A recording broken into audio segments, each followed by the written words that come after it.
I'm white, and I started off by playing e4, and he played the Sicilian defense. Like, all of the strong players, they like the Sicilian defense. It's a good way to try to play for a win with the black pieces. Now, I played knight f3, knight c6, pawn d4. Again, this is how I'm going to be recommending you guys to play against the Sicilian. And after takes, knight takes d4. Now, it is also theoretical, so you have to know your theory if you're like super high rated. But if you're below 1500, you literally just have to know these two moves and just develop your pieces afterwards. Now e5 is the Kalashnikov variation of the Sicilian defense. Enigma has his own variation, the enigmatic system. I played knight to b5. Now I want you guys to just have a look on what I'm about to do with my knight. It's a very important lesson that I've learned, and I really hope that you guys try to learn it as well. Now, knight b5, every move that I'm about to play is going to be theoretical except one move. So basically, I'm trying to attack the d6 square. So he plays pawn to d6 to guard the d6 square. However, he is left with a backward pawn, and he also have a weak square on d5. Because remember, a weakness is chess. A weakness in chess is a pawn or square that can't be guarded by another pawn. So he created these very early on in his position. Now, I developed my knight to c3, targeting the weakness. He plays a6. He's trying to neutralize my knight. I went back with the knight. He plays bishop to e7, and this is where he's trying to just develop his pieces. And then I played knight to c4. Now, I want you guys to notice I've made 5 knight moves so far. In the opening stage of the game, we don't want to be moving our pieces so many times. Now, again, this is theoretical stuff. White is playing absolutely perfect here, but just trying to point out some stuff to you guys. Now, b5 was played. He's basically forcing me to move my knight again, and then he plays the move knight to f6. Now, it was at this moment where I deviated from theory, and I actually played a game like this and play the same move. So I basically played knight to d5. Now, that's a lot of knight moves. One, two, three, four, five, six, like 7 knight moves in the opening stage of the game. And, white is still doing fine. But the correct theoretical move here is to maintain the hold on the d5 square and just play the move pawn to g3 with the whole idea of bishop to g2 and just castle the king. And it's a lot easier to play with the white pieces like this, because if g3, the move that I'm always worried about is b4, which removes the defender of the e4 pawn, but I'm still able to play knight e5, because if his knight takes, I hit him with bishop to g2 and I'm hitting the knight. This is unprotected. The rook is unprotected. This is more than enough compensation for a pawn. So now he has to play some weird looking moves like f5. And from here, I just actually need to castle and I have a good game. However, after knight f6, I played knight to d5 and he castled this king, and it was time for me to get my king out the center of the board. If you notice, I need to develop my pieces. So I played bishop e2. I want to castle. He develops his last piece, and then I develop my last piece. So right now, everything is, you could say, okay, but black is more developed than me, and it's because of that one time I moved the knight just a bit too many times. Now, he started his attack by immediately playing b4, and if you manage to castle before the opponent's king, you definitely want to ensure that you start an attack to keep the opponent's king in the center of the board. So I had to take his knight so that way my next knight gets access to this d5 square. So again, white is still doing fine. Position is still equal, but it is equal in the minus. Now, bishop to g5 was played, which is usually the move, because I want you guys to notice or try to recognize what a bad bishop is. Now, if you have a bishop, but the pawns in the center of the board is the same color as that bishop, then that's your bad bishop and you need to get rid of it, which is why he plays bishop to g5 in this position. And I finally got my king out the center of the board. Now, in this position, he played bishop takes d5, which was a slight mistake, because you don't want to be giving up your bishops for knights. And I played queen takes, which was the correct move. So now white is just doing fine again. It's still equal, but now it's 0.49, which is a lot at my level.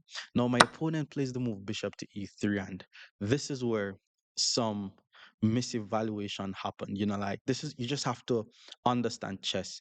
at a deeper level to be able to find moves like this. So, for example, the move that I played is queen takes, and then he pulled his bishop back to d4, and we're now in opposite colored bishops, which is very hard to win on both sides. So I thought I was doing fine.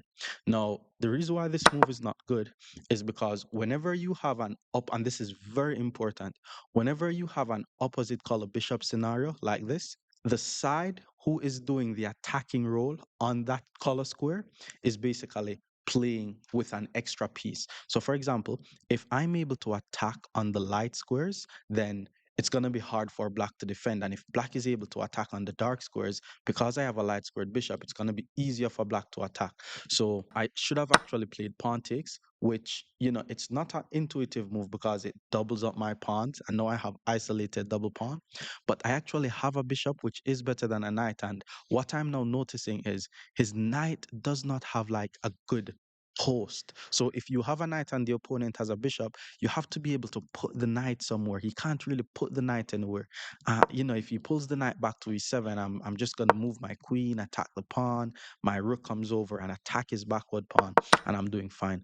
I missed that idea though, and I decided to take his knight. And after here, I played rook to d1, which was an okay move, but the position is slowly going into the negative at this point. Now, my idea is if his bishop dares to touch my pawn, I take on d6 and I'm doing fine.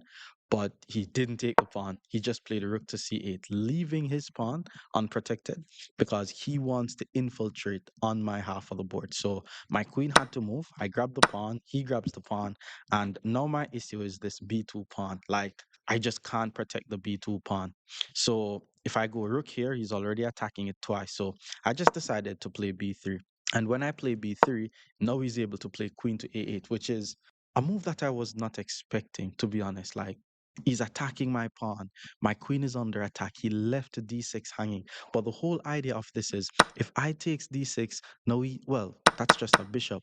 So that's bad. If I take his queen, which I'm kind of forced to do it, his rook takes my queen, and there's nothing I could do to guard my pawn on a2. So I played bishop to d3 here, attacking his rook because I didn't want both of his rook to be on my second rank. Now, remember what I tell you guys, even though it is opposite colored bishops, and opposite colored bishop is like the chances of drawing is very, very high.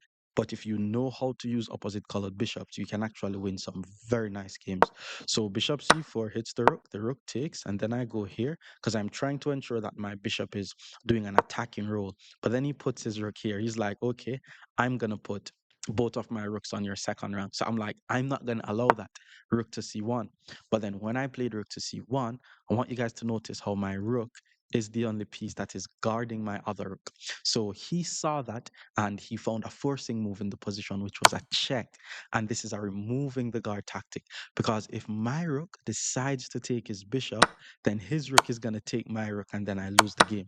So I had to just ignore it and play king to h1. Now he's ahead by 2 pawns, and then he traded the rooks off the board and pulled the bishop back. Now, even though he's ahead by 2 pawns, once I play rook to f1 in this position, I'm the one who is doing the attacking role now. And his pawn on d6 is backward. So I was like, okay, we're chilling. We're down 2 pawns, but we're chilling. He guarded the pawn. I played g3. This was just time for me to get my king in the game. I guess I move like h4 to get my king in the game. This way would have been a bit better. But g3, he plays g6, then I play king to g2.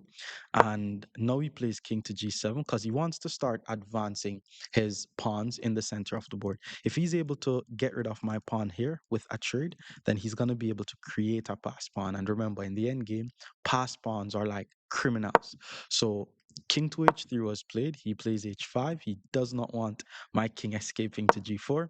Bishop to d5. He just got his rook on c8 because he wanted to put his rook here, but he actually forgot that his rook had to play a defensive role. And then I played rook a1, which is kind of weird because, maybe I should have kept my rook on this line. But now he plays g4, which is weird because I played king g2, which is bad. Rook to a8 would have been a very nice move, just to try to infiltrate his position. But after I pull my king back. He starts his attack. I move my rook to a2 because I don't want his rook to be checking me on c2. So he puts his rook on c1. He's now infiltrating my half of the board, which is what I needed to do, put my rook up there. So I had to pull the bishop back. Like this check is coming in. I'm not really sure how to prevent it. And the guy didn't even check my king. He knew that if he checks my king, I was going to run here or here. So he plays pawn to g4 first, preventing me from running away with my king. And then once I play h3, he didn't even check as yet. He plays king up. I took. He took. Now I attack the pawn, and then he plays king to g5, just slowly activating his king. And after bishop c4, we're trying to target the pawns in the endgame. Then he finally gets the chance to play f5. And once you're playing against lines like the Kalashnikov variation or the Sveshnikov variation, like whenever your opponent manages to play a move like f5, then you know you're not in the best spot. So you should always be playing against a move like f5. Now I took, guy didn't even take back the pawn. The guy just started marching his pass pawn. And at this point, I was like, okay, the opposite colored bishop doesn't matter anymore. I hit the bishop, he pulls it back. I just push the pawn to try to pull back one of his pieces. But after he took, I pull my bishop back. I'm like, okay, I still need to attack the pawns. He didn't even protect the pawn. He attacks both of my pawns. Offense is the best defense. Because if I take this, his rook takes, and then I'm fucked. So in this position, I pull the bishop back to d1, guarding this pawn, and then he takes with check. My king had to move, and then he just pushed the pawn, and my rook and my king is fucked. If you haven't seen the live game as yet, it's right here.